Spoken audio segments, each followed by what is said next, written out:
By aligning South Africa with the so-called members of your club, you're standing with autocrats and dictators while sacrificing the principles enshrined in our own constitution. Let's be clear. This is not about human rights or what BRICS can do for South Africa. This is about what BRICS, and specifically Russia, can do for the ANC. It's the same reason you attended Emerson Mnangagwa's inauguration. You're willing to give false legitimacy to ZANU-PF because you know full well that your own party is following in their footsteps. Mr. President, do you care nothing about the suffering and deprivation experienced by women of Iran and Saudi Arabia and the people of Zimbabwe who are now shackled with an illegitimate election which your own SADC region has cast aspersions on? Thank you. Honorable Speaker, our association with a number of countries in the world is based on our own policies. We make it very clear that our foreign policy is based on a number of principles, one of those being human rights, and in associating with various countries, we do not have a holier-than-thou type of approach.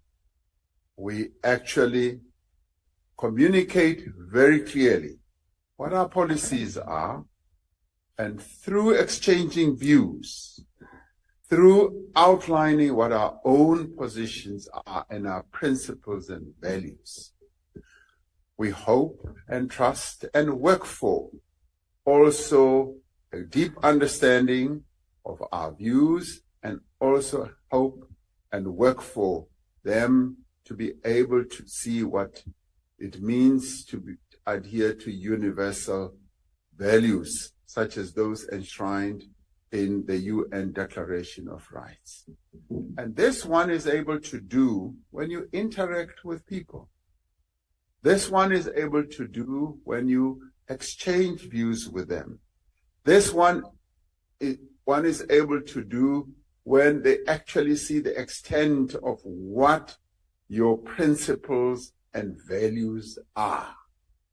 And as we have discussions with them, we find that they get to appreciate the real import and importance of our own values, be they democratic values, be they human rights values, be they even economic values. And this, Honorable Speaker, is a trajectory that we have embarked upon. Are we able to have influence? I do believe that we are, as people understand what we stand for. And this we are able to do, Honorable Speaker, even to those who believe that they are the oldest and best democracies in the world. We are even able to impart the import of our values to so-called more advanced nations in the world. The Europeans, the Americans, they learn a lot from us.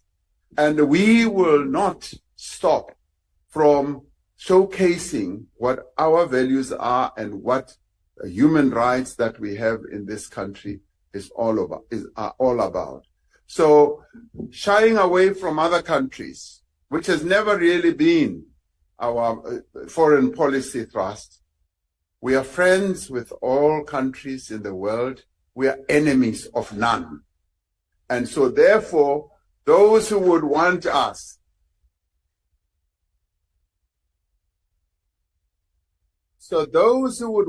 to be enemies of other countries really are knocking at the wrong door.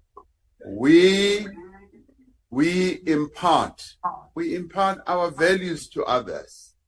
And if you did care, Honorable Steenhuisen, to travel with us around the world and interact with those people that we meet, you will see the influence and the impact that South Africa has and the respect that South Africa is given by other countries around the world. And it is largely because of what we stand for. And we are never shy, never hold back from articulating what we stand for. We are South Africans. We are driven by human rights, and we subscribe to that. And thank you very much.